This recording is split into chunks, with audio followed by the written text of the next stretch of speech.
Merci. Bon amour, ami Bariki, Dieu a présencié nous. Tout à l'heure, Dieu dit aimer un pécheur comme moi. 187. Crois seulement, nous chantons très bien, tapons les mains et avec joie.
Ah oui, Dieu, ah, tel que moi, il est ce merveilleux, amour, ah ok, ok,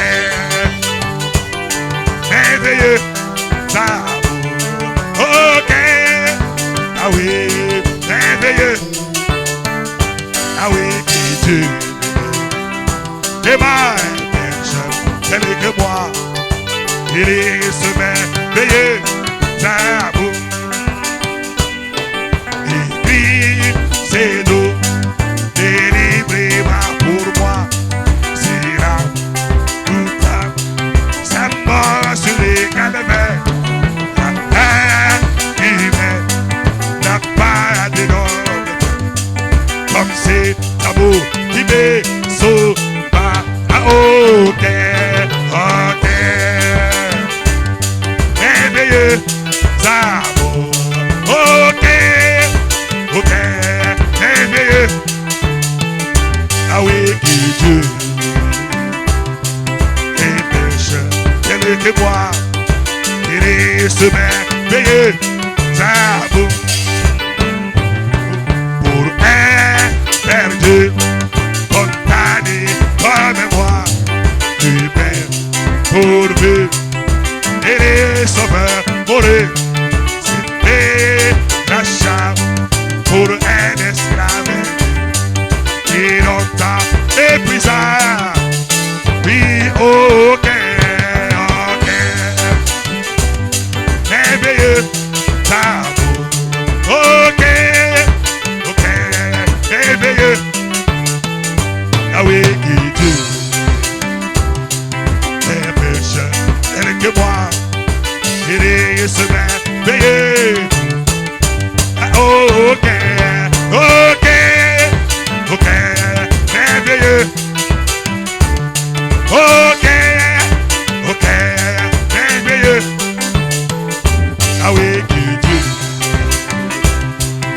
les pécheurs, tel que moi. Il est ce merveilleux amour.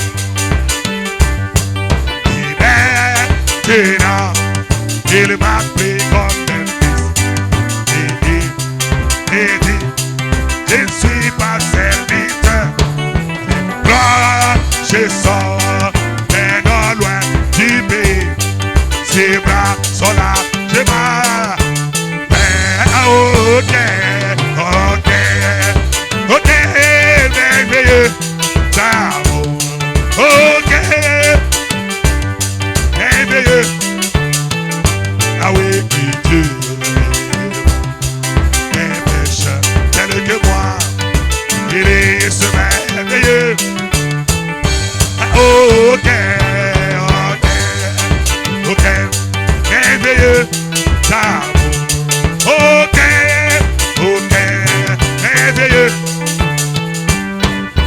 Dieu, un pécheur tel que moi, il est ce merveilleux. Et c'est bon, c'est bon, et bébé, n'importe quand, je me suis déjà consacré et je porte. Oui, oui, c'est vieux bon, c'est vieux bon. Ne peux bélier n'importe quand. Je m'envolerai car je me suis déjà consacré et je porte un habit et c'est vieux bon, c'est vieux bon. Ne peux bélier, oh n'importe quand. Je m'envolerai car je me suis déjà consacré et je porte. Oui, il soit loué, alléluia, il soit loué, il soit loué, il soit loué, oui, qu'il soit loué, alléluia, il soit loué, il soit loué, il soit loué, oui, qu'il soit béni, alléluia, soit béni, oui, qu'il soit béni, qu'il soit béni, oui, qu'il soit adoré, alléluia, qu'il soit adoré, qu'il soit adoré, qu'il soit adoré, oui, oui, d'amour pena Yesu, d'amour pena Yesu, d'amour pena Yesu, assez vieux, d'amour pena Yesu, d'amour pena Yesu, d'amour pena Yesu, assez vieux, alléluia, c'est vieux,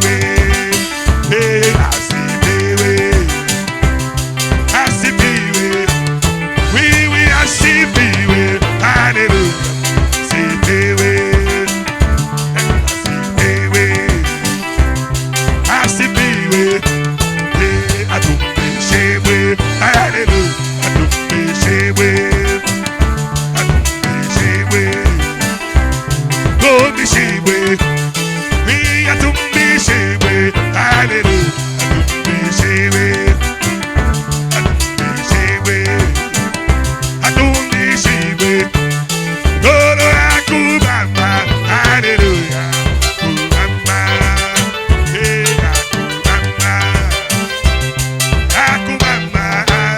Oh, la Koubama. La Koubama. Eh,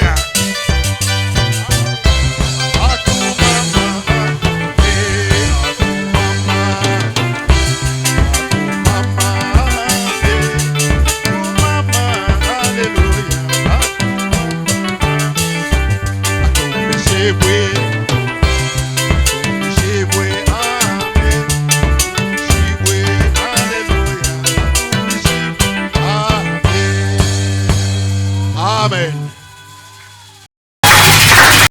Vous bénisse.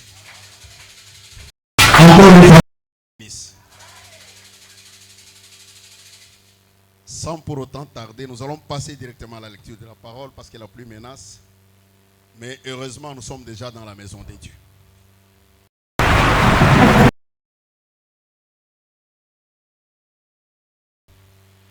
Daniel chapitre 9, versets 1 à 9. Ça sera une longue lecture. Peut-être je vais vous demander de vous asseoir à un certain moment. Daniel 9, versets 1 à 9. La première année de Darius, fils d'Assuérus, de la race des Mèdes, lesquels étaient devenus rois du royaume des Chaldéens. La première année de son règne, moi Daniel, je vis par les livres qu'il devait s'écouler 70 ans pour les ruines de Jérusalem, d'après le nombre des années dont l'Éternel avait parlé à Jérémie le prophète.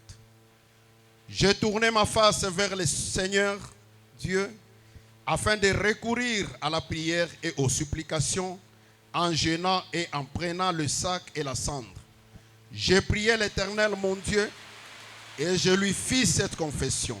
Seigneur Dieu grand et redoutable, toi qui gardes ton alliance et qui fais miséricorde à ceux qui t'aiment et qui observent tes commandements, nous avons péché, nous avons commis l'iniquité, nous avons été méchants et rebelles, nous nous sommes détournés de tes commandements et de tes ordonnances.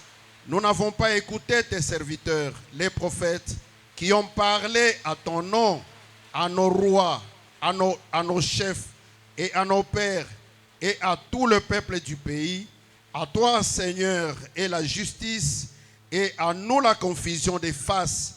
En ce jour, aux hommes de Juda, aux habitants de Jérusalem et à tout Israël, à ceux qui sont près et à ceux qui sont loin, dans tous les pays où tu les as chassés à cause des infidélités dont ils se sont rendus coupables envers toi.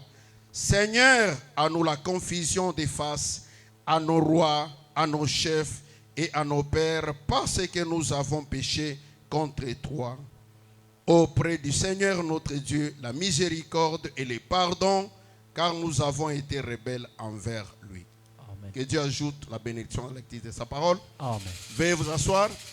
Pendant que vous êtes assis, je vais lire encore Daniel 9, versets 17 à 19. Wakati mshawikala tasoma Daniel 17 jusqu'à 19.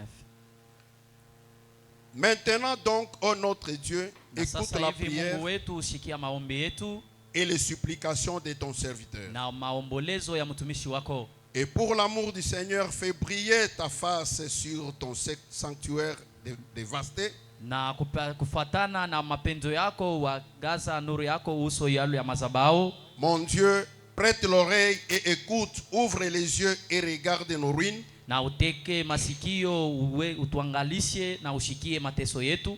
Regarde la ville sur laquelle ton nom est invoqué, car ce n'est pas à cause de notre justice, Tazama nye muji inakuwa naita jina lako, lakini haiko kwa sababu yetu na haki wetu. que nous te présentons nos supplications. Yenye tunakonesha maombolezo zetu. C'est à cause de tes grandes compassions. Ni ile kwa mabuluma yako mkubwa. Seigneur, écoute. Seigneur, pardonne. Bwana sikia na urumie. Seigneur, sois attentif, agis et ne tarde pas. Bwana kuya na usikilivu na utende bila kawia. Par amour pour toi. Njuu utusemezee. Oh mon Dieu, car ton nom est invoqué Na we Mungu njuu ndina lako yenye naitiwa. sur ta ville et sur ton peuple. Yulu ya muji na yulu ya taifa yako. Amen. Amen. Je vais essayer de continuer encore sur l'exhortation, sur la prière. Tapima kuendelesha paka na umiri unasemezea yulu ya maombi. J'ai profité de commencer avec cette exhortation Nikafaidika kwa kwanza na hii usubutisho. parce que nous ne sommes qu'au début de l'année. Juu tuko kumwanzo ya hii mwaka. Nous ne connaissons pas le futur, Atujue masiku ya kumbele. mais nous connaissons celui qui détient le futur dans ses mains.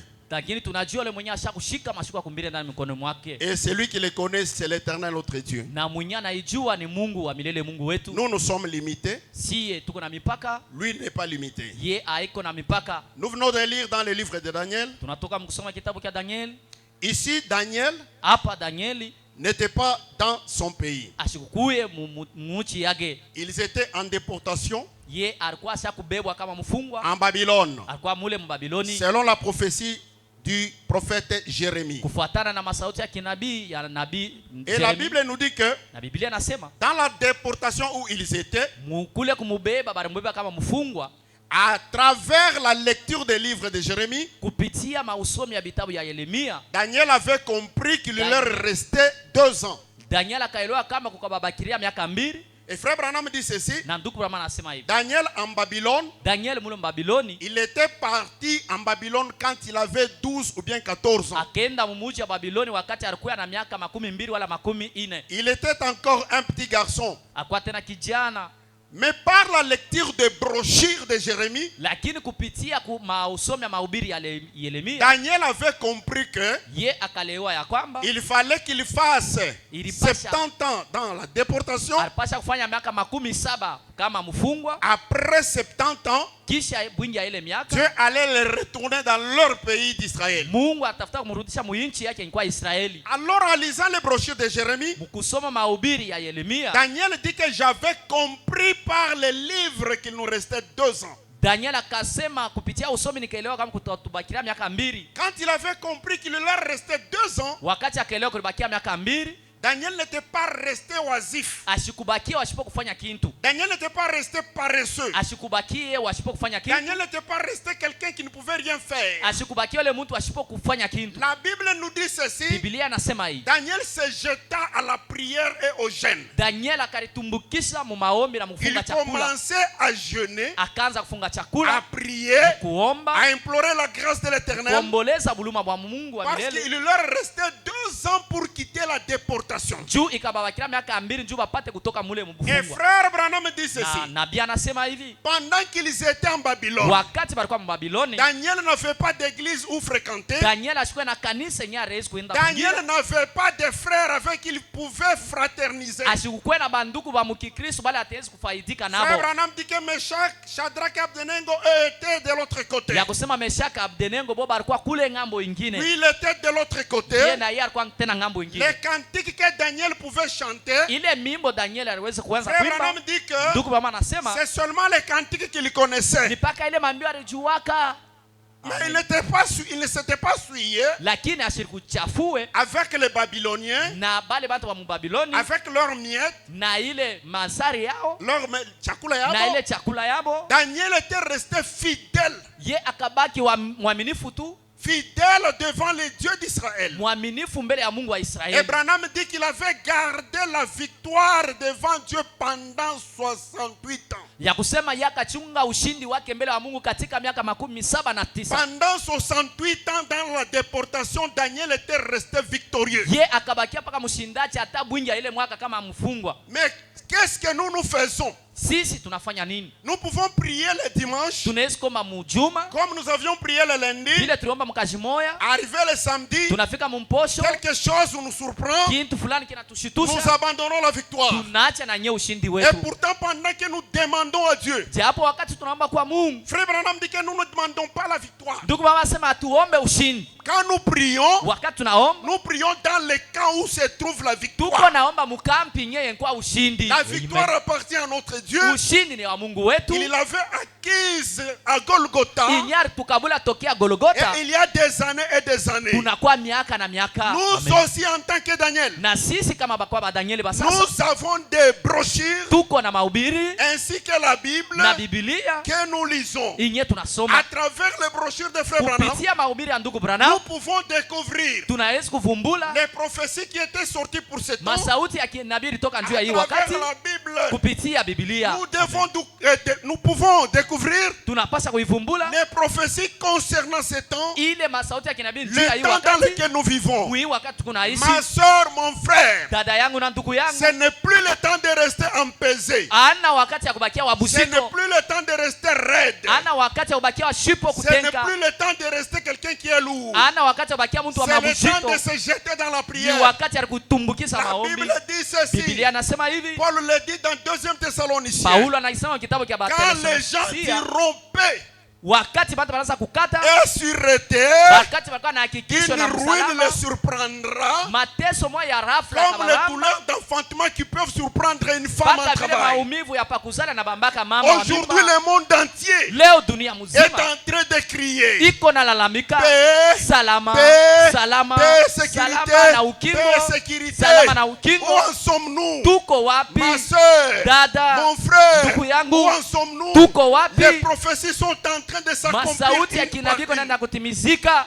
Amen. Ne soyez pas distraite. Usilengame, Ne soyez pas distrait. usilengame ndugu Ne wangu, vous jetez pas wewe usilitupe à être des gens. mukwe bantu, Ne soyez pas des gens qui sont distraits. mushikwe bantu benye Vous bakulengama. avez les brochures de Frère Branham. Muko na mahubiri ya ndugu Vous Branham, avez la Bible. muko na C'est Biblia. pourquoi Frère Branham dit ceci. Ndio kwa maana ndugu Branham anasema hivi, Un véritable chrétien, Mukristo wa bya kweli, un vrai de vrai, wa bya kweli, il lit sa Bible chaque jour. eko nasoma Biblia yake Même kila si vous n'avez siku. pas cette Bible, Hata una na hii moi Biblia, je pense que vous avez la Bible nadhania muko na interprétée. Biblia mu Et la matendo. Bible interprétée, Na ile Biblia c'est le message de kusikia Frère ni Branham. ujumbe ya ndugu Branham. Amen.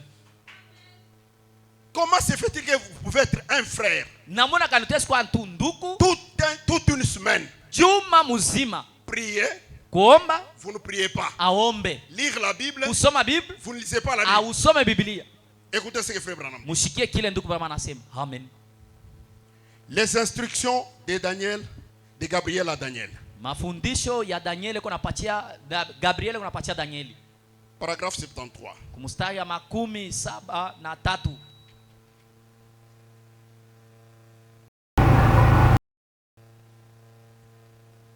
Mais Lakini lui, il avait été en plein dedans. ye alikuwa mule ndani. Il avait seulement 3 compagnons Alikuwa na avec barafiki lui. tu batatu pamoja naye. Et eux étaient ailleurs Bo aba batatu balikuwa ngambo ingine dans les royaumes. mule mufalme. Mais Daniel, qui était seul avec Dieu, Na Daniel alikuwa yeye mwenyewe pamoja na Mungu. il a gardé la victoire pendant 68 ans. Ye alichunga ushindi bwingi ya ile miaka yote. Amen. Amen. Mais Daniel, qui était seul avec Dieu, il a gardé la victoire pendant 68 ans. Amen.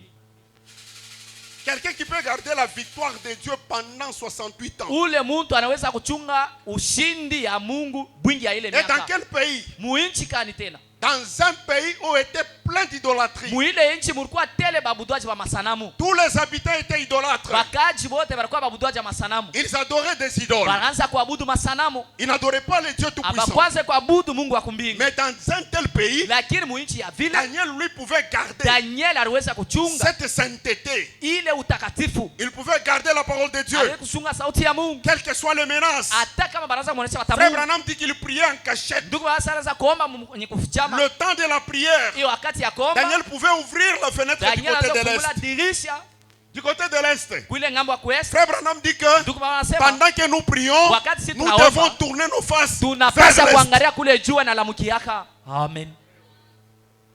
Il ouvre les fenêtres, Anafungula dirisha. il prie, Anaomba. il prie, Anaomba. il prie. Anaomba. Après la prière, Kisha kuomba il ferme les fenêtres. anafunga dirisha.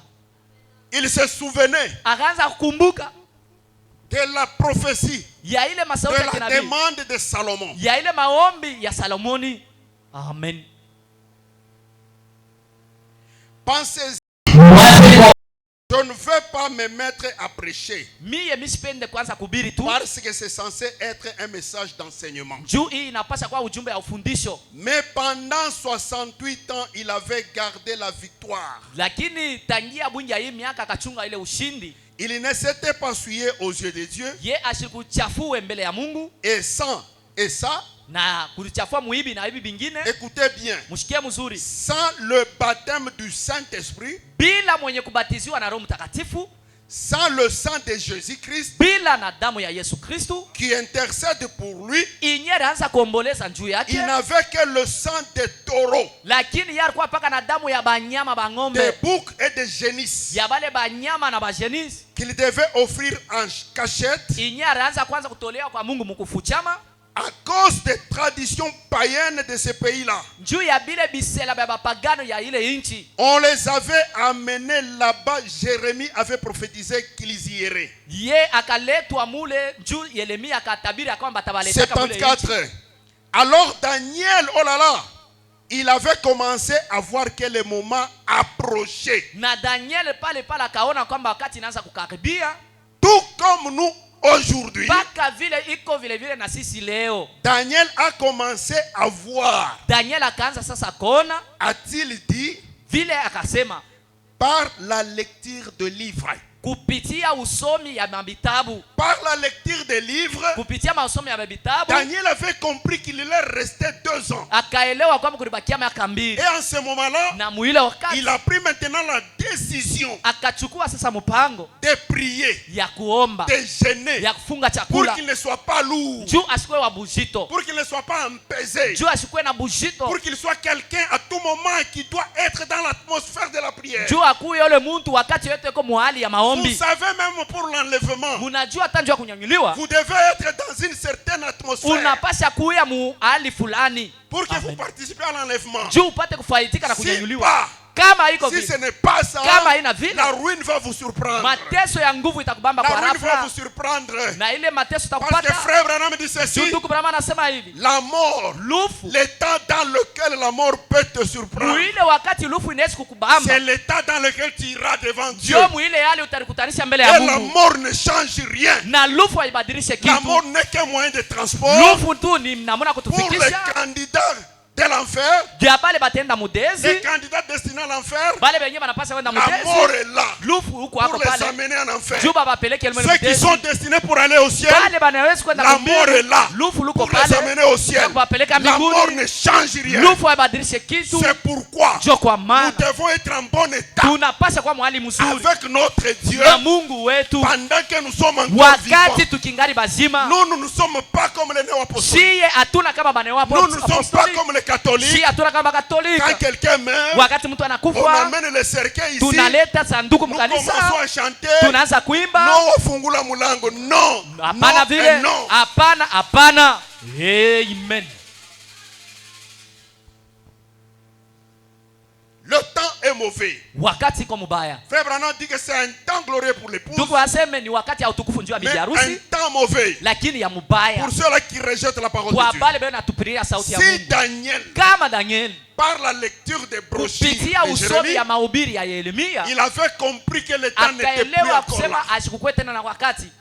Amen. Nous aussi, en tant que Daniel, Na siye kama ba Daniel qu'est-ce que nous devons faire? tunapasha kufanya nini? En lisant les brochures de Frère Branham, Kusoma mahubiri ya ndugu Branham. nous voyons les prophéties qui s'accomplissent. Tunaona masauti ya kinabii yanaanza kutimizika Quand mbele une yetu. prophétie s'accomplit, Wakati sauti ya kinabii inatimizika, au moment où elle s'accomplit, wakati inatimizika, les gens sont enthousiasmés. bantu banakuwa mbele na kivukutu. Quelque temps après, Wakati il devient froid. banarudia tena Il kibaridi, devient froid. banakuwa baridi. C'est quoi ça? Ni kinini Faites kile? attention. Keba C'est ande, l'esprit de la Odyssée. ni roho ya Kilaodikia. C'est Amen. l'esprit de la Ni Odyssée. roho ya Kilaodikia. Ne soyez pas la Odysséen. Mushikuye bantu ba Nous Mlaodikia. sommes l'épouse de Siye tuko Jésus-Christ bibi harusi wa Bwana qui Yesu. doit être vigilante à tout Tunapasha moment. kuwa tunaangarishisha mzuri. Quand un événement se passe dans le Wakati mambo monde, yanapitakana mdunia, nous fouillons dans le siye message, tunakimbia ndani ya nous ujumbe, comprenons la chose, tunaangalia, nous nous tunasikia mettons au kitu, travail. tunareka Le kukazi. travail de l'âme. Ile kazi ya nafsi Nous devons pousser nos âmes à tunapasha travailler. kusukuma manafsi yetu Quel est le kutumika. travail de l'âme? Kazi ya nafsi ni C'est nini? la prière, Ni maombi, la supplication, kuomboleza, le jeûne, kufunga crier chakula, à Dieu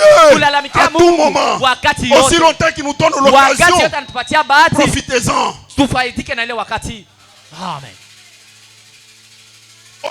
Aussi longtemps que l'occasion nous est offerte, Wakati yote profitons cette occasion. tufaidike na ile bahati. N'oubliez pas, il Tusisaulike. y a encore une prophétie qui nous dit ceci. Kuko tena sauti ya kinabii nasema hivi. Un matin, vous viendrez ici. Asubuhi moyo utakuyaka hapa, Vous allez trouver un écriteau à la porte, utakutanisha ndiko pale kumulango. affiché, fermé. Anasema hii kanisa inafungwa. Et Branham dit Na ceci. Branham anasema hivi. Nos églises Makanisa yetu seront les dépôts des armes. itakuya mafasi wataanza kuwekea masilaha. Ah, Branham ne dit pas seront les dépôts de maïs. ou Branham de asosema lentilles. itakuya fasi kuwekea mihindi, hapana. Les dépôts des armes. Itakuwa fasi wataanza kupiga Pourquoi les mabunduki. dépôts des armes? Juu ya nini wataanza kupiga Parce qu'à ce mabunduki? moment-là, Juu ile nous wakati serons près de la troisième guerre tutakuya mondiale. tayari ya bukomvi wa dunia mzima.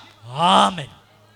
Mais, Lakini frère Branham dit ceci, Ndugu Branham anasema avant que la première bombe atomique mbele ya bombe ya kwanza irie puisse toucher la terre, ipate kubamba pa dunia, l'épouse sera déjà dans la bibi gloire. harusi atakasha kupanda. Amen. Mais, Lakini avec une telle prophétie, na masauti ya kinabii ya vile, ma soeur, dada, mon frère, ndugu yangu, qu'est-ce que tu fais? wewe uko unafanya nini? Ma soeur, qu'est-ce que tu fais? Dada, uko unafanya nini? Ni mambo gani nakupitia? Amen. Si quelqu'un s'absente peut-être à l'église Kama mtu anafua kanisa kwa mfano, parce qu'il a un problème, saa nyingine njoo iko na mambo, c'est-à-dire que ce problème maana yake ile mambo est grand plus que notre Dieu. inashindia Mungu watu. Amen.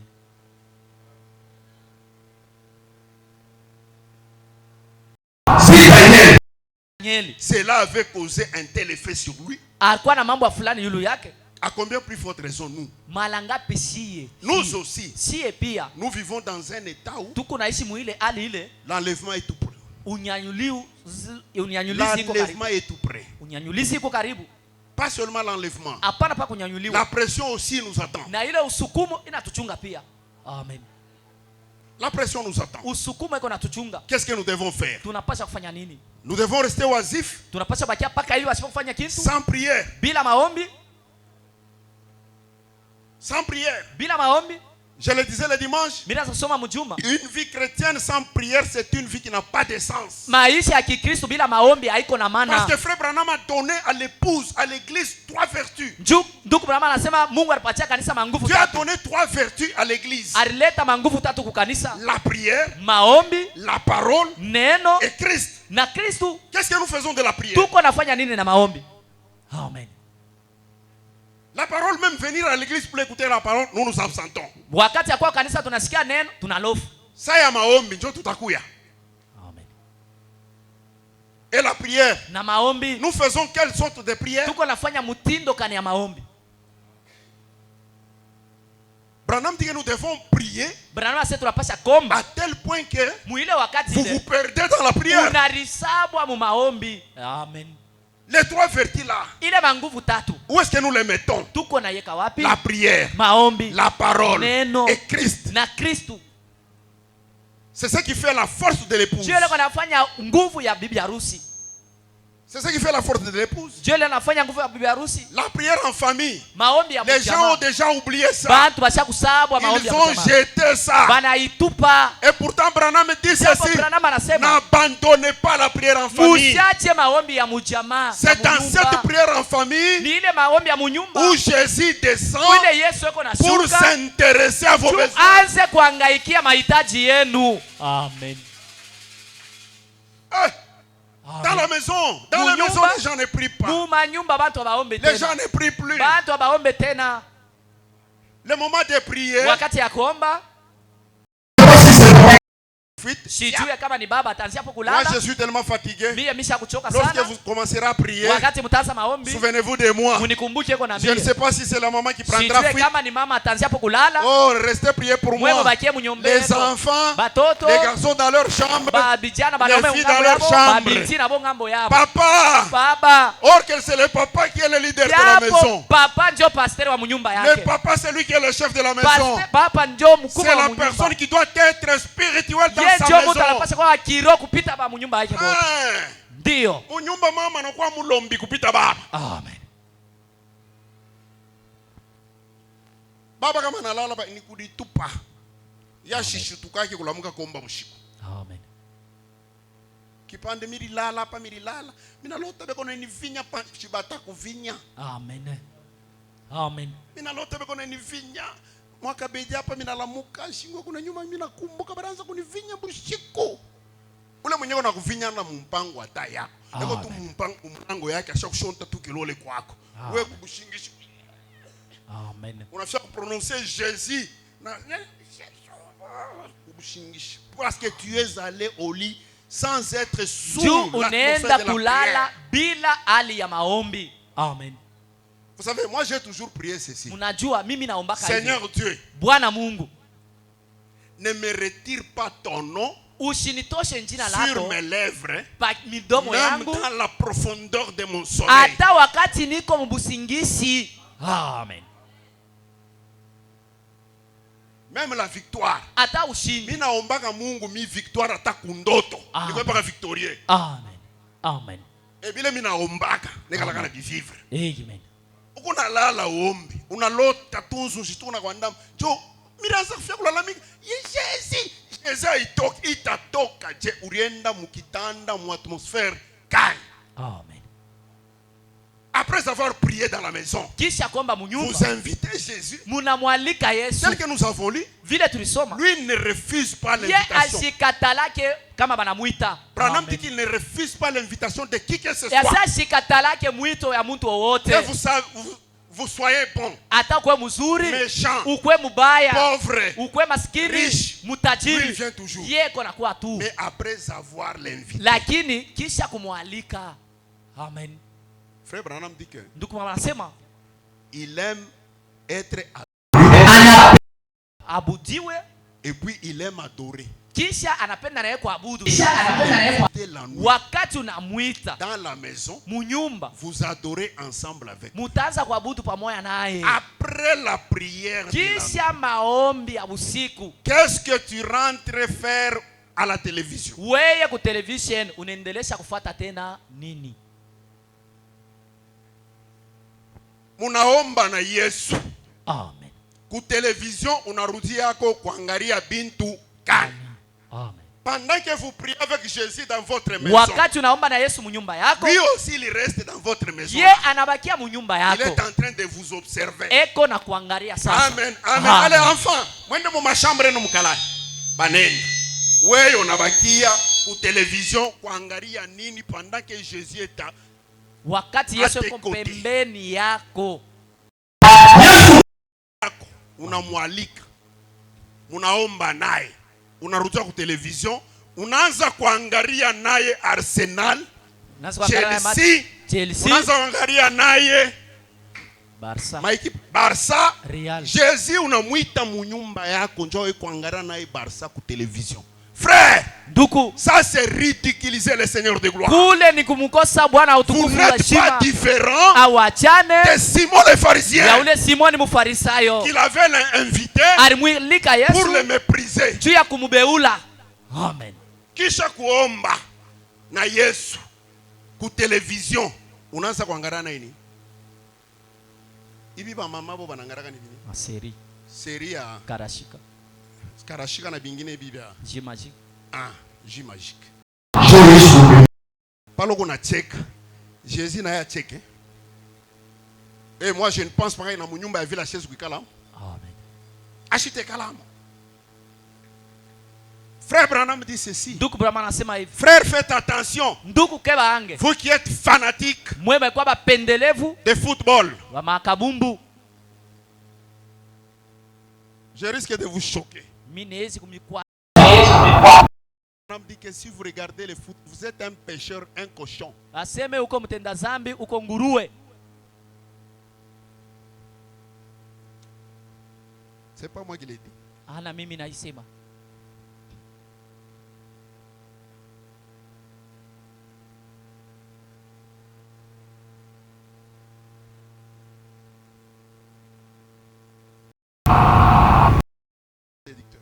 Ile maro iko natongoza ile mahubiri,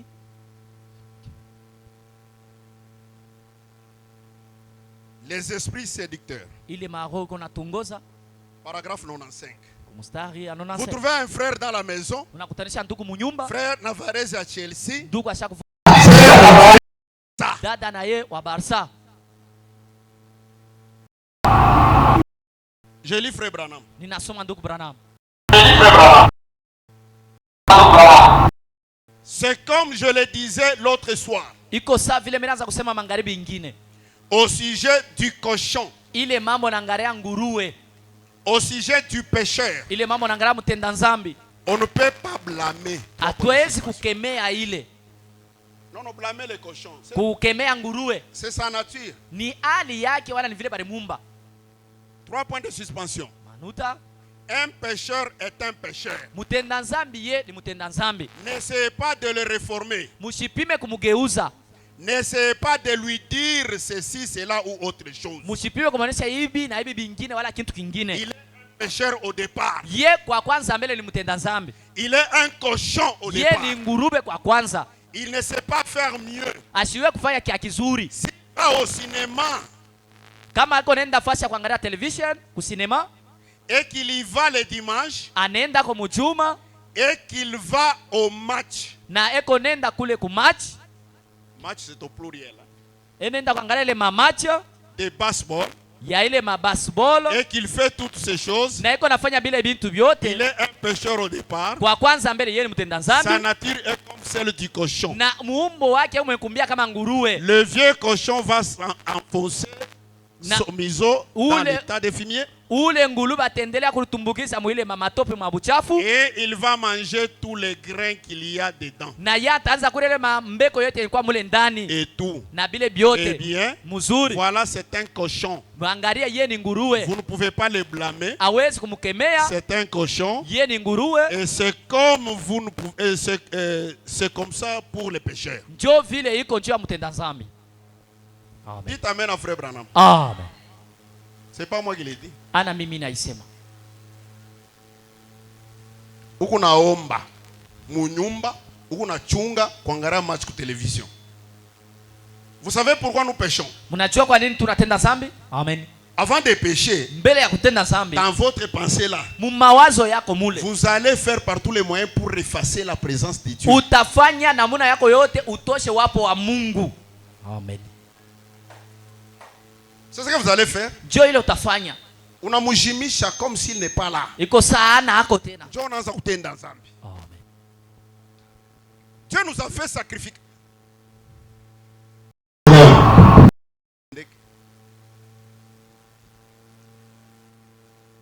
Dieu nous a fait Mungu alitufanya des rois bakoani et des sacrificateurs au temps de anatufanya la vie. bafalme na bakoani.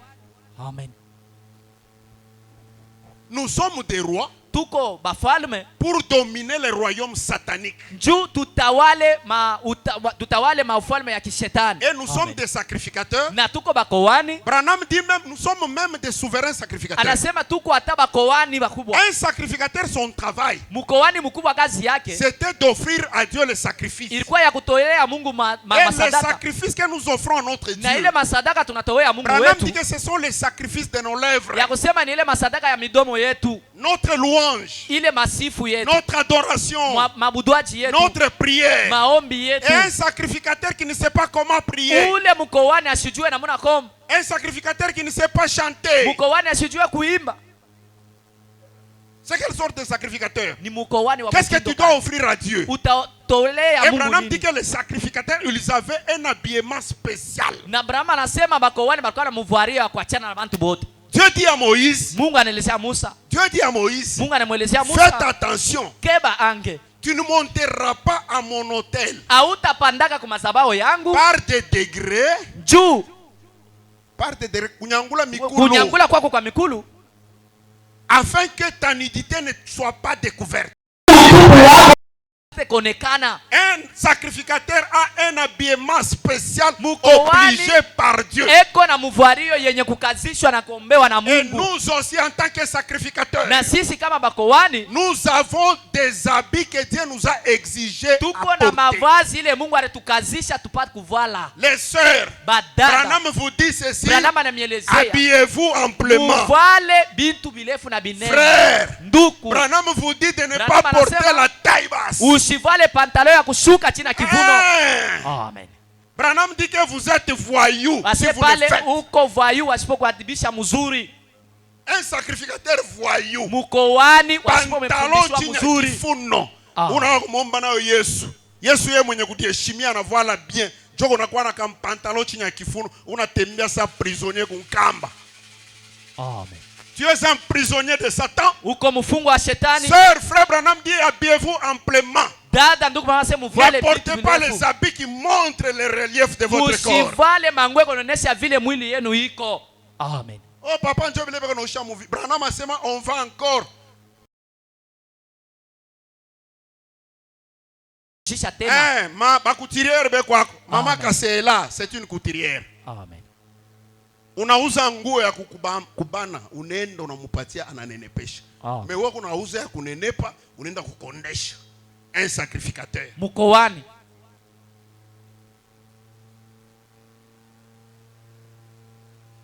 Abraham dit qu'ils viennent devant Dieu demander quelque chose Yase beko na kwa mbele ya Mungu kuomba kintu fulani.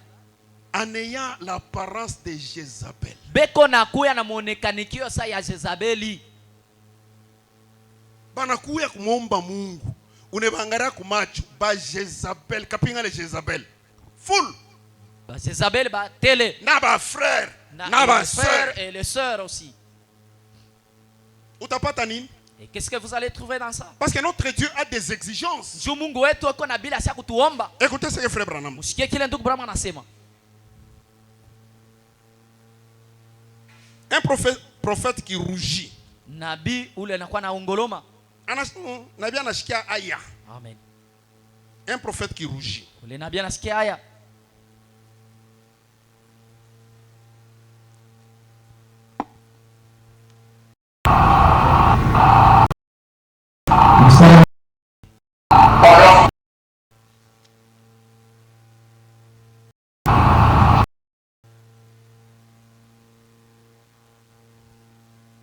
est grand temps. Kunakuwa wakati ya mingi sana. C'est prêché dimanche 25 novembre 56. Ikubiriwa muile mwaka. Kule ku Jeffersonville. Il est grand temps que les prophètes de Dieu, Kunakuwa wakati ya kusema banabii ba Mungu. oh frères, Oh nduku, que les prédicateurs, pour ainsi dire, bahubiri ba kusema à travers la nation, tombent sur leur face. juu bena sema kupitia inchi mzima ipate kuanguka mbele yao. Branham dit qu'il est grand temps que les prédicateurs tombent sur leur face. Kunakuwa wakati mrefu bahubiri banapasa kuanguka mbele ya Que mauso les yao. pasteurs tombent sur leur face. Ba pastor banguke mbele ya mauso yao. Pourquoi? Juu ya nini?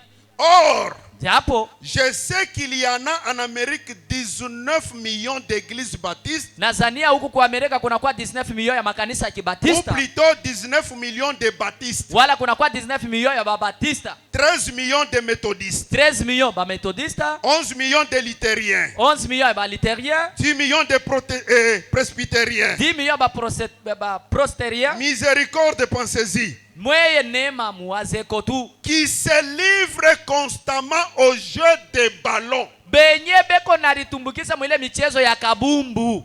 Amen. Ceux qui se disent chrétiens, Bale banadita ba Kristu, mais ils se jettent lakini banalitumbukiza dans le jeu des ballons. mwile michezo ya kabumbu. Ils se livrent constamment. Na beko nalitumbukiza wakati tu yote. Ah, que Dieu te bénisse. Amen. Frère, mon téléphone, uneka mega. Ninjua kufuata. Beko na bintu mwa banachezaka sabima. Alitendo. Sabima loterie. Alitendo. Beko neta kama ni pari foot kama ni nini. Frère, Nduku, croyant du message. mwaminifu wa ujumbe. Unesha makuta kule. Bana lomba ya kuuza sima. Kuna tosha kunchongwa bilole. Kama nengisha mfuko, je me rappelle de pasteur Kassia qui nous disait que Kama sema bilole biko naona kama naingisha binesha kuyele fash peko 500. na yo afashi peko 500. Qui se livre au jeu des ballons, Benye beko nalitumbukiza michezo ya au kabumbu. divertissement. Kuile mafuratu. Mais, et le mercredi soir, Na mukazi tatu magharibi. parfois même le dimanche soir, il restait à la maison pour suivre à la télévision et à la radio des pauvres chanteuses. La kusema masaa ingine na mchume nye banalofa banabakia kwa television basikia baba masikini bale beko naimba. Suivre des plaisanteries grossières. Kufanya ile mamiza ya buchafu. Amen. Que Dieu te bénisse. Amen. Misa buchafu. Mukino ya sœur, mukino ya frère. Misa buchafu. Amen. Kama Mungu anakufanyia neema anakupa ba mapasa, inakuwa occasion ya kuchambulana. Amen. Hein? Amen. Frère Shambui. Nduku Shambui. Njoo bakite shebebe. Oh. Unaanza kutapika.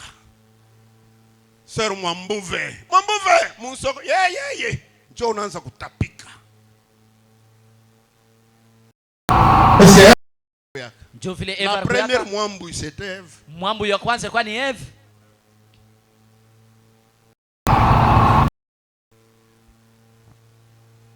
Des plaisanteries grossières. Ile mamiza ya buchafu. Et des blagues hollywoodiennes. Na ile mamiza ile mateatre ya kule ku Hollywood. Et pour sa croissance, vous nourrissez votre âme vous nourrissez votre âme de ce genre de choses. Na njia ya kukomea kwako unarisha nafsi na hivi bintu vya hivi. Nafsi yako kunerisha na football. Ukunerisha na comédie. Ukunerisha na ma plaisanterie. Na ile mamiza. Moi j'ai toujours pensé que la plaisanterie c'est l'esprit du temps de Lot. Mimi na wasaka sele wakati ya miza inatukumbusha wakati ya Lot. Du temps d'Abraham, du temps de Lot. Wakati ya Lot na wasa. Parce que Lot quand il disait à ses gendres, Lot wakati anatozea bako yake banaume. tutoke. Keno Mungu sorto. atachoma. Et Dieu La va brûler Bible cette dit ville. ceci. Biblia nasema hivi. Devant ses gendres, Mbele ya hao abantu bako yake. bako yake. Devant ses gendres, Mbele ya bako yake banaume. l'autre semblait plaisanter. Anaanza kuonekana sasa nafana hapo miza. J'ai toujours pensé à ça. Na wasaka kukile kintu kya vile. C'est ça qui m'a toujours faire penser que la plaisanterie, ça doit être l'esprit du temps. Tanzania sema miza inaweza kutokea kukile kintu kya vile. Pa TikTok. Palipo ma TikTok. Buchafu kunaangalia hapo. Kama frère anapitisha hapo hata predication frère Branham, huku naipitisha mbio. Njoo kuangalia kama ni banani bale pa TikTok. Amen. Si c'est la prédication de frère Branham sur Kama ni mahubiri ya TikTok. ndugu Branham basha kuweka pa Non, TikTok. c'est comme si on te dérange. Iko saba la kukosesha C'est salama. comme si bako nakukuria mega. Nikupitisha fiap. Unafika pa kama nikariona kama nikaribiona. Jones shimanya pale unakama mboke iko nalungwa na pambabula. Clarisse angarambele sombe ile weka momai. Bushiku pakomba. Palo kuna twanga magoti. Mupanse yako, maimage kanilo konayo. Palo kuna omba. Amen. C'est ça ce que frère Branham appelle la prostitution. Ndio ile ndugu Branham anaita sema busharati. Huko naomba na mawazo kani. Amen. Je continue avec la lecture. Endelesha na usomi.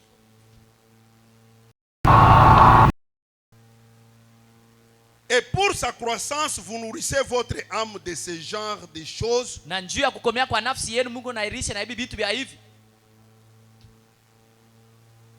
Alors que vous devriez être quelque part à genoux devant Dieu avec votre Bible ouverte, Japo mlitafuta kwa fashi fulani kumagoti na Biblia yenye kufunguka, priant pour les péchés du monde. uko naomba njuu ya manzambi ya 3 dunia. points de suspension. Manuta. Frère Branham dit, Ndugu mama anasema, je suis aussi coupable que vous. na mie niko na mie mwenye mambo saa mweye. Et moi aussi je l'ai dit, Na mie naisema, je suis aussi coupable. na mie niko mule ndani. Amen.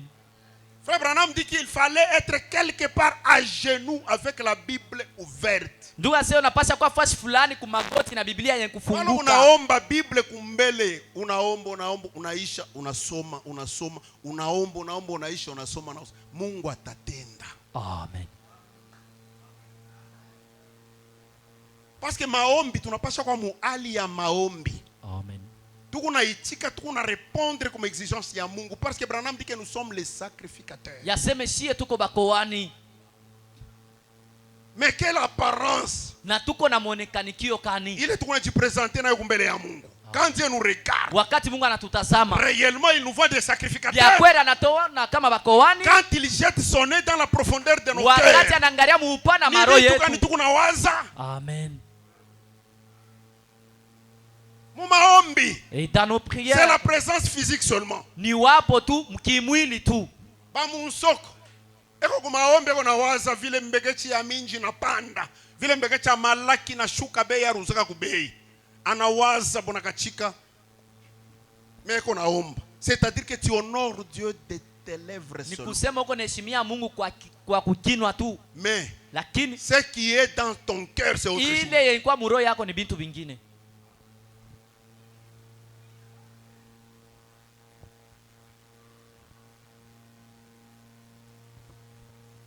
Les frères, Banduku, je vais insister d'abord sur le football. mitatia mkazo sana mambo ya Vous savez, makabumbu. quand frère Branham parle du football dans la prédication, Unajua wakati ndugu anasema njoo ya football mu mahubiri, dans l'influence, je pense quand il dit il faut protéger celui qui a le ballon. wakisema mnapaswa kuchunga yule mko na kabumbu. Dans l'absolu, il dit que l'arbitre c'est lui le maître Ya du kusema terrain. arbitre yeye njoo mkubwa wa mkiwanza. Frère Branham dit que je ne vais pas au match. Ndugu anasema mishendake umakabumbu. Ah, Michendake, j'ai pris seulement ce type-là. Je Mimi ne beba vais tule pas au match. mfano ya mkabumbu.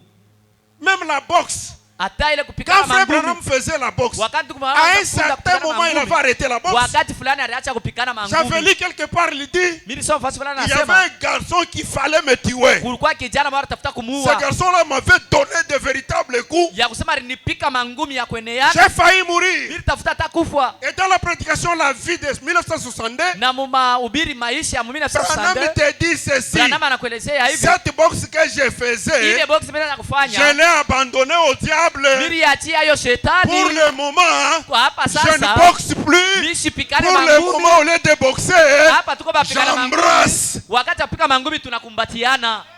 Amen. Il faisait la boxe. Wakati apikana mangumi, Écoutez ce que lui-même dit. mshikie kile yeye mwenyewe anasema.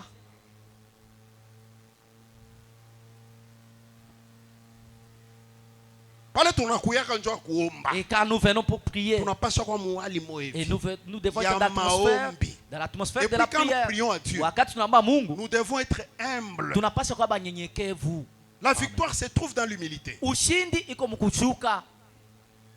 Mukurinyenyekeza. Ah. Huku na mubembelesha Mungu. Amen. Tulisomaka na moi, je pense, le roi Manasseh. Tulisomaka na mwe mahubiri mfalme Manase. Biblia inasema Mungu anashuka kwa maombi ya Manasseh. Amen. Maombi moya ile ilimshusha Mungu anakarase aka Bwana kananifika. Amen. Nijibu tu. Amen. Je pense que ashikwe na maombi ya orgueil. Amen. Comme nous aujourd'hui. Vile shie tuko leo. On a momba Mungu. Et vous priez Seigneur, Dieu. tu sais. Bwana unajua. Tu es le Dieu de gloire. Wewe kwa Mungu atukufu. Toi tu es le Dieu de malashika. Wewe kwa Mungu malashika. C'est toi qui as révélé les sceaux. Wewe ndio ulifungua toi tu as miuli. révélé les tonnerres. Wewe ndio ulifungua miuli saba. Oh Seigneur. Oh Bwana. Oh le Dieu de William Branham. Branham. Mungu wa Branham. Shuombe umoneshe désir ya roho yako. Amen.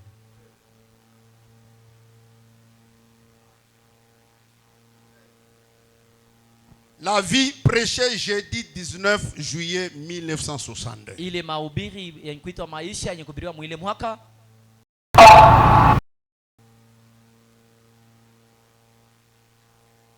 Paragraphe 1. Kumustari ya kwanza. Je ne boxe plus. Mie shipikane tena mangumi. J'embrasse. Niko na kumbatia. Autrefois je faisais la boxe. Siku ya kumkongo mimi naanza kufunda mangumi. Zamani mimi naanza kufanya. Zamani mimi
Si Branham a abandonné la boxe au diable, kama shetani kumachia shetani kupigana mangumi. Qui est propriétaire de la boxe? Sasa mwenye kujua kupigana mangumi ni nani?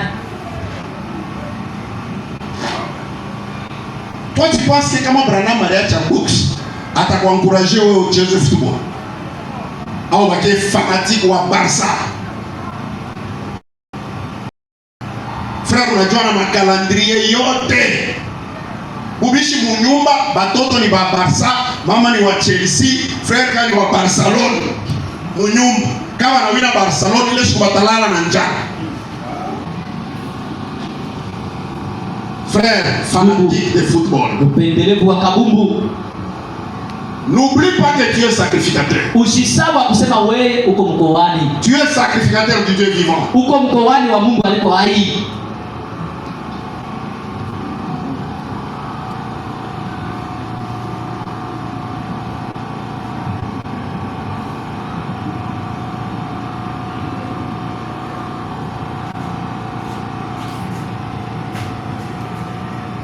Un prophète qui rougit. Le nabii ikonasirika.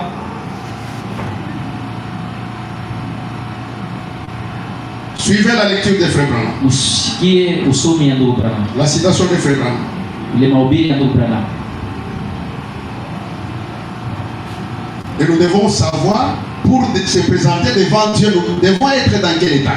Usikie njia kupita mbele ya Mungu tuteswaje. Paragraphe 14. Mstari 14.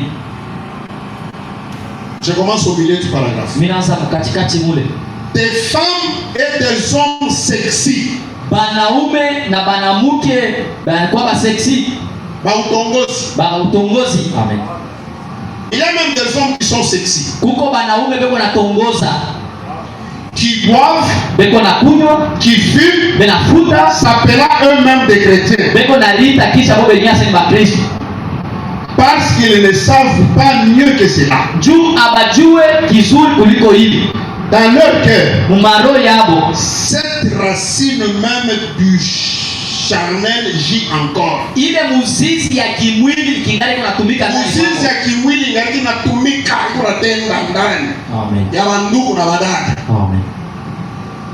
Et il nous faut nettoyer l'église du sous-sol à la chair. Tunapasha kwanza kusafisha kanisa kwanza chini ya bulongo kwanza na Il y a mimbari. même des prédicateurs hollywoodiens. Huko hata bahubiri wenyewe banatongoza kumimbara. Frère, on a dit dans l'imitation du christianisme, Mahubiri kufuatilisha Kikristo. les gens ont transformé la chair. Batu wanageuza hii mimbari. La chair devient un étalage de mode de Hollywood. Inakuya ni fasi ya kuonesha mavazi ya Vous voyez un kuona. prédicateur du haut de la chair, Unaona mhubiri kumimbari. anaisha kuvala kilato kia $400 pour que kianze kuonekana anashonesha pantalon ya kufikia.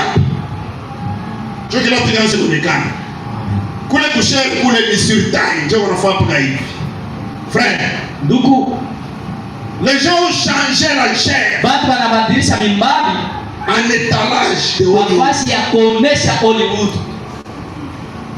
Je pense l'imitation du christianisme, paragraphe 90. Nazania alikufuatisha Ukristo uparagrafu 90.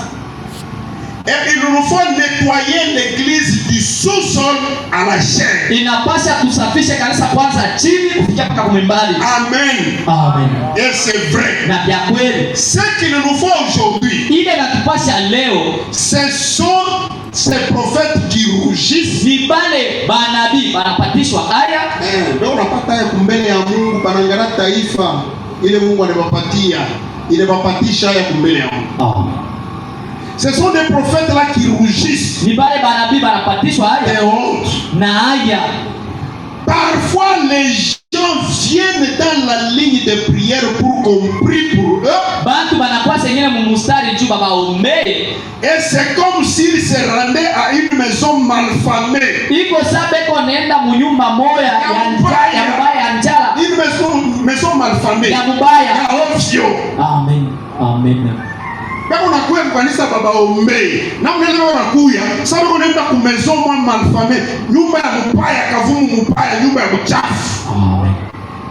Amen. C'est comme s'ils se rendaient à une maison malfamée. Iko sabeko nenda kunyumba moya mubaya ya buchafu. C'est vrai. Ya kweli. Ils viennent demander quelque chose à Dieu tout en ayant une apparence de Jézabel. Beko nakuya kuomba wapo wa Mungu benye kwa na mukanikio saa ya Jezabeli. Pasteur niombe poudre na mumpua. Pasteur niombe tupenda na mushikiri. Je ne pense pas que les prières à Mungu ni acceptées. Et surtout vous qui êtes croyants de message. Zaidi mwewe kuamini ujumbe. Benye kuyua ce que Dieu nous exige. Amen.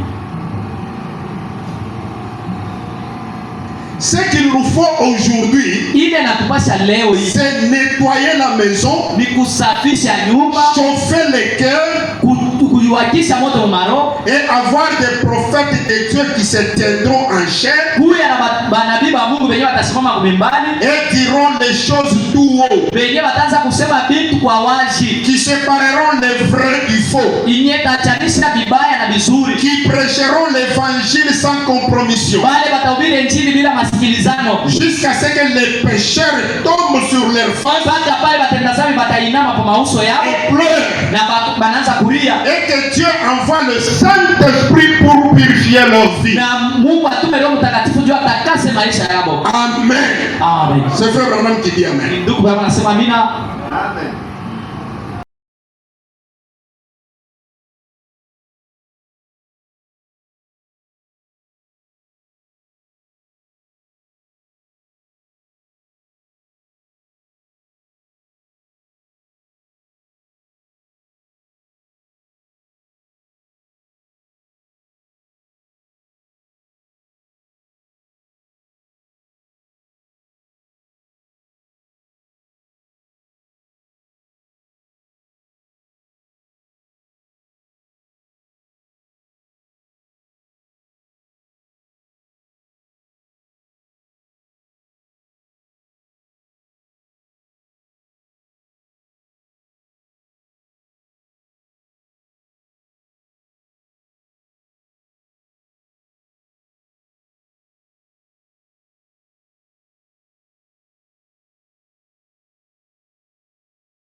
voyou mwana ye jo mule kungulu ya mabwe.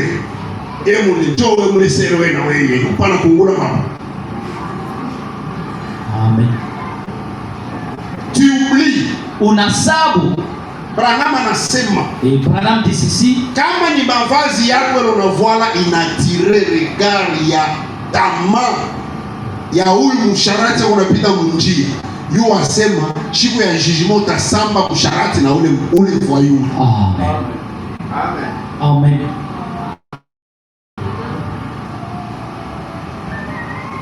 Dans le fait,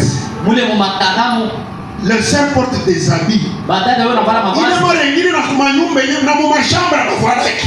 Amen. Tu vas toquer là, là. Kuwe kunaonesha forme yote ya mwili. Amen. Na couleur ya soutien yote kunaonekana. Nous sommes dans une assemblée mixte. Tuko mkanisa kuchangana. Il y a une femme qui était guérie à cause de son habillement. Dans la ligne de prière, je l'ai toujours dit. Frère Branham regarde dans la ligne de prière. Branham regarde, il voit une petite femme là. Branham dit qu'elle s'était habillée de la façon dont la mère de Branham s'habillait. Et quand Branham l'a regardé, le cœur du prophète s'était réjoui. Moi j'ai toujours pensé que c'est Dieu qui s'était réjoui dans le cœur. Et frère Branham dit que c'est à cause de ça, avant qu'il vienne devant le prophète, alikuwa alishakupona deja mstari. Avant afike mbele ya prophète, matunzo yalikuwa alishakukamata. À cause ya habillement. Amen. Frère Branham parle des cyclistes Nissan, Bitumani. Connaissez-vous Makola? Kuko kango kwa Branham alikaonaka mufisu. Gastring. Mimi shaka kutonaka mungu. Keko hivi. Utushitwa abaloji.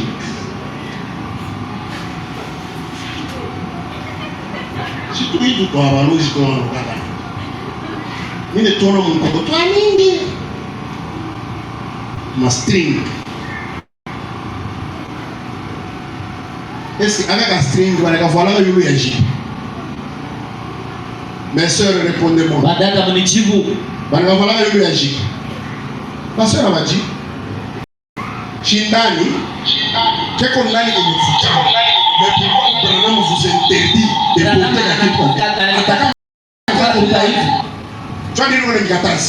Où l'a créé la quitte? Ni shetani alifanya expressement kama nikavoile. D'ailleurs j'ai toujours remarqué que bali banatuvoila ka tule tuma string wani string ni utu dadabo utu tunavoila ka tuma pantalon to tuma mipila kasha kumlamata njoo anavoila kale ka kitu pale wanatembea maungu unatenka. C'est ça le but. Voilà unatembea kodi yako kuna bouger. Frère non mais contre ça. Même le haut talon. Branham dit que par qu'on voit le haut talon unatembea sasa unapanda kumuungaji. Maungu yako unatenka. Le diable a fait ça expressement. Amen. Unaomba Mungu na aka kintu. Aka Branham anakataza. Ce n'est pas Branham qui nous a défendu. C'est Mungu. Amen. Unaomba mbele ya Mungu na kintu wale Mungu anakataza. Oh, mukangara mbele vile kile. Anaponda kuloka kule. Amen. C'est Branham.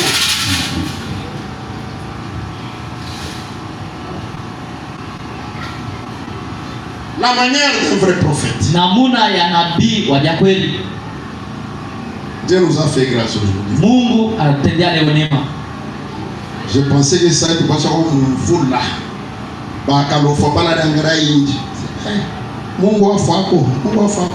Il est le maître des temps et des circonstances. Vula ni yake. Onyesha. Ndio kurudia na mnyumba ulala.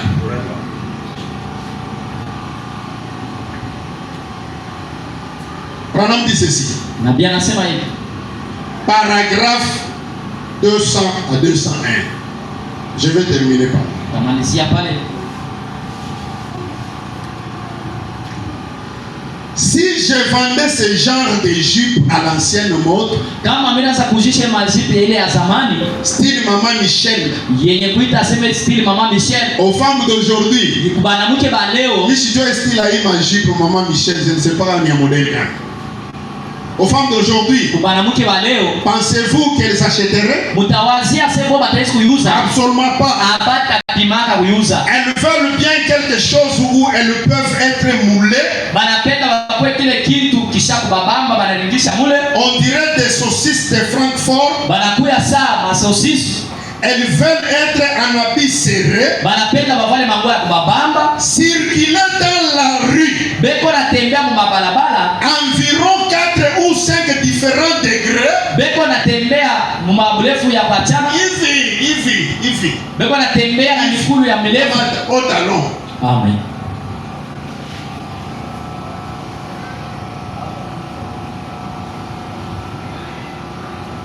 Circuler dans la rue. Beko natembea barabara. Environ 4 ou 5 différents degrés. Beko natembea mu maburefu ya pachama. C'est dandinant. Beko na libocha bocha. La partie arrière mise en évidence. Na ile kipande mkongo kiko naonekana sous les effets des hauts talons. Iko naonekana wala kuteka kufuatana maota. Frère Branham dit que si tu portes les hauts talons, yaseka unavala maota talons, c'est pour mettre en évidence. Mais c'est ni njia kuonesha la partie arrière. Kipande cha mkongo. Les sœurs, vous avez compris quand même. Badala muelewa ile natafuta kusema. Si vous avez compris, dites amen. Kama muelewa mseme amen. Ce n'est pas moi qui le dis, c'est frère Branham. Ana mimi naisema ni nabii Branham. Amen. Est-ce que vous aimez frère Branham? Unampenda ndugu Branham? C'est dans la partie arrière mise en évidence. Beko na libonja boja ndio kuonesha kipande cha mkongo sous les effets des hauts talons. Muile na muna basa kuvala maota talons. La tête en l'air. Na kichwa yulu.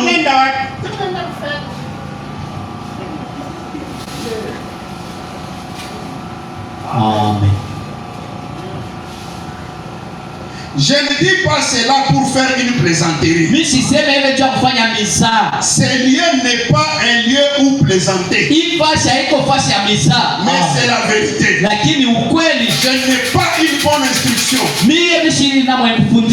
C'est l'unique moyen pour moi de me faire comprendre. Vous faire savoir ce dont je parle. Voyez? Eh bien, c'est vrai. Elle n'achèterait pas ses robes. Amen. L'autre soir, une petite femme indienne s'est avancée à l'estrade. Je voulais lui serrer sa petite main. C'était à l'église des frères Grumer. Ou je ne sais où. Elle était habillée comme ma mère s'habillait. Je me suis dit, eh bien, que ton cœur soit béni, madame. Alléluia. Branham anangara mvuario ya ule mama. Wewe na furahi.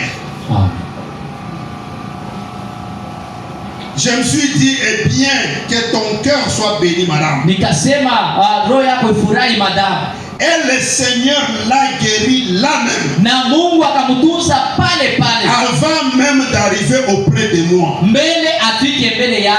Amen. Mungu anamutunza. Amen. Mbele yake kufika kumbela ndugu Branham a cause ya biema. Amen.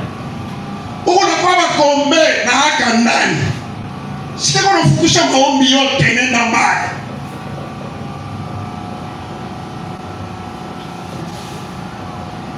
Il y a d'autres habits qui ne peuvent même pas traverser la porte de la chambre à coucher. Ingie musalo. Amen. Tu vois là unatoka na kusubuhi na kifakio. Rassemblant les bergers. Unafakia. Umu mote wazi. Amen. Umu mote wazi. Frère nawe kusubui ndio mungondo hapa. Na magoti hivi. Amen. Nyake maikudushi jona tumagoti. Branham dit que voir un homme en short. Kuna mwanamume tula iko naleta boka. Na vile hii magoti abantu aitwa yake mafuta. Ndio nao.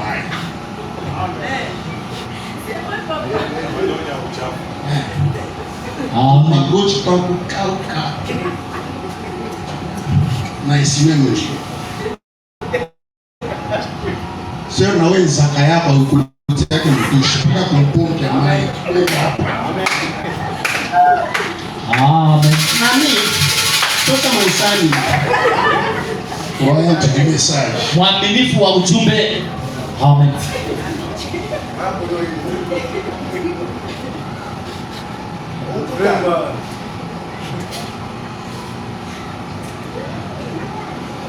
La manière d'un vrai prophète, paragraphe 223.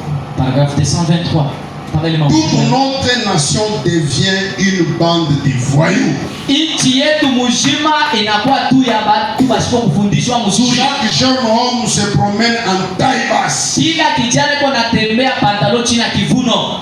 Tête en arrière, kichwa kumgongo, cheveux lui retombant sur la nuque, nywele za kumwanguka kumgongo, comme la coiffure hydrocéphale. Inakuwa sawa ule mtu basema kata nywele za mtu wa kichwa kinene. À la Madame Kennedy. Basema modèle ya Madame Kennedy. Marchant comme ça, beko anatembea hivi comme un voyou. Sa mtu asiyofundishwa. Et vous appelez donc ça un Américain. Na mnaita sasa ule nje mtu wa Amerika. Je peux dire vous appelez ça un croyant de message. Yote siku itasema nje mwaminifu wa ujumbe. Vous êtes déchus de la grâce. Wewe unakosewa na neema. Ndugu, kama huku mtai basi tu es déchu de la grâce. Wewe unakosewa na neema na Mungu. Huku naenda kuuza kampantalo muka ya urefu hapa. Unekavana kana bakiria hapa. Jo senti mure, jo na baba. Bengine hata pantalo lisha kuenda shuko kote ceinture. Amen. Shuna kokota ceinture na bamba mkifuno. Unaacha ceinture unatonesha nini? Kuna tunaosha mangwanda ni jamii unataka kumambala baloku buchafu. Na moi ma frère, unaangalia modèle tu ya ba vedette kwa télévision, ça devient votre modèle. Unamwona kuvala kwa bavayu ma television na kwa chako ya kwanza kufadhilisha.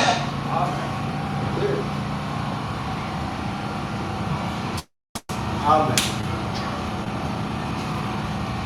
Vous êtes déchus de la grâce. Munakosewa na neema. Repentez-vous. Mutubu. Et retournez à Dieu. Na mumurudilie Mungu. Sinon vous périrez. Kwa bure mutakufa.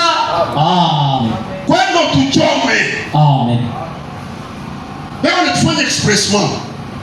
C'est pour amener les enfants de Dieu en enfer. Ni Dieu kupeleka watoto wa Mungu mudezi. Parce que le diable, lui, ses enfants, il les connaît très bien. Shetani na watoto wake ashabajua mzuri. Pantalon ya jour kufika hapa. Unekavala kana wakirio. Choko na kwa kanisa. Frère tonnerre de Dieu, que Dieu te bénisse.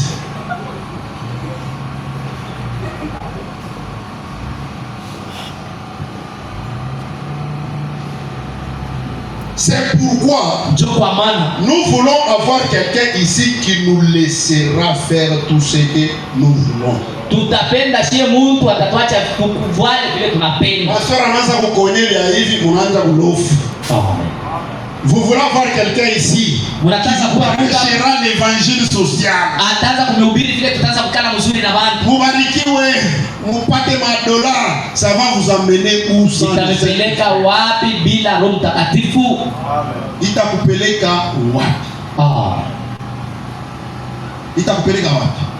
Les gens aiment. Et ce pasteur-là se trouve maintenant dans le message. Les gens ne touchent pas l'évangile du sang. Parce que vraiment dit que les gens haïssent l'évangile du sang. Ils